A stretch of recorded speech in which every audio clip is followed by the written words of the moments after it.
Hello বন্ধুরা, আজকে আমরা যাচ্ছি একটু ঘুরতে। তো সেই জন্য দেখো আমরা সবাই মিলে রেডি হয়ে নিয়েছি। আর আমরা যেহেতু যাব অটোতে করে, সেই জন্য দেখো আমরা অটোতে উঠে পড়েছি। আর যেহেতু সকালবেলায় তো ভীষণ ঠান্ডাও লাগছিল। তো এই যে আমরা এখন রাস্তায় যাচ্ছিলাম।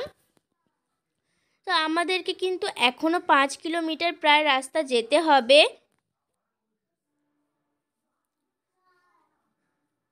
তো এই দেখো, এখানে কিন্তু যশোরাতে নেমে যে অটো বা টোটোতে করে যে আরও 3 কিলোমিটার রাস্তা যেতে হবে। তো ওই রাস্তাটা কিন্তু খুবই খারাপ ছিল। আর ওই যে দেখো দূরে মাঠে দেখা যাচ্ছে গাঁদা ফুলের বাগান। তো আমি যে মিনি ব্লগটা পাঠিয়েছিলাম, তো সেটাতে আমি বলেছিলাম যে আমরা কোথায় যাচ্ছি, কোন মন্দিরে যাচ্ছি, সেটা কিন্তু আমি বলবো না, বলবে কিন্তু তোমরাই। তো সেটাতে তোমরা কমেন্ট করেছো যে তোমরা এই জায়গাটা জানো না আর এই মন্দিরটাও জানো না। তো চলো আমি তোমাদেরকে বলেই দিই। ওই যে দেখো দূরে দেখা যাচ্ছে মন্দিরটা, তো আমরা দ্বিতীয় তারাপীঠের মন্দির এসেছি চকগোপালপুরে। তো এই দেখো চারিদিকে শুধু মাঠ আর মাঠ, মাঠের মাঝখানে এই মন্দিরটা। তো এই মন্দিরটা কিন্তু সত্যি খুবই সুন্দর লাগছিল। আর এখানে কিন্তু একদম নিরিবিলি, খুব সুন্দর। তো তারপর দেখো আমরা এখানে বাইরেটা একটু ঘুরছিলাম। তো তারপর দেখো এখানে একটা ছোট্ট পুকুর ছিল, ওই পুকুরে দুটো বোট ছিল, আর ওই বোটগুলো পায়ের মাধ্যমে চালাতে হতো। তো তারপরে আমরা এখানে পুকুরে পা ধুয়ে চলে গেলাম মন্দিরে। আর এই মন্দিরে মোট 51টা সিঁড়ি ছিল।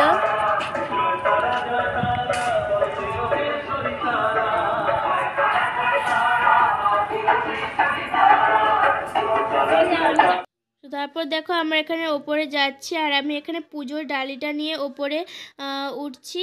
তো এই দেখো আমরা এখন ওপরে চলে এসেছি তারা মায়ের কাছে। আর এই দেখো তারা মাকে কতটা সুন্দর দেখতে লাগছিল, আমাকে তো ভীষণ ভালো লেগেছে। তো তারপর দেখো আমি এখানে প্রণাম করে নিলাম। তো মন্দির থেকে নেমে আসার পর নিচে দেখো এই শিবলিঙ্গটা ছিল, তো এই শিবলিঙ্গটাতেও আমি প্রণাম করে নিলাম। তারপরে যেহেতু আমরা বাড়ি থেকে কিছু খেয়ে আসিনি, সেই কারণে আমাদের খুব খিদেও পেয়ে গিয়েছিলো। আর এই যে সেই জন্য চলে গেলাম আমরা ব্রেকফাস্ট করতে। এই দেখো এখানে ছিল পুরি আর তরকারি।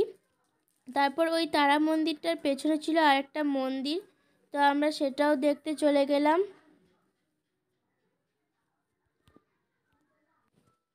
তো তারপর দেখো এই যে আমরা সেই মন্দিরটাতে চলে এসেছি। আর চারিদিকে শুধু আম, মাঠ আর মাঠ, আর মাঠের মাঝখানে মন্দির।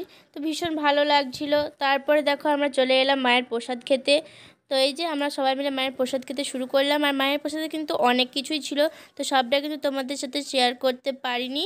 তো তারপর খুব গরম লাগছিল বলে আমি একটু খেয়ে নিলাম আইসক্রিম। তো তারপরে মাকে আবারও প্রণাম করে চলে গেলাম আমরা খিরায়ে ফুল মেলা দেখতে। তো এই যে সবাই যেহেতু এরকম মুকুট পরেছিল ফুলের, তো সেই জন্য আমিও মুকুট পরে নিলাম ফুলের। তো তারপর দেখো এই যে আমরা এখানে বাগান দেখছি। তো বাগানটা কিন্তু না আমাদেরকে অতটাও ভালো লাগেনি, তার কারণ যেহেতু আমরা গ্রামে বাস করি, তো তাই এরকম বাগান আমরা দেখেছি কি এটা শুধু হচ্ছে কি তোমার অনেকটা জায়গা জুড়ে বাগানটা রয়েছে, তো তাই দেখে শেষ করা যাবে না এমন।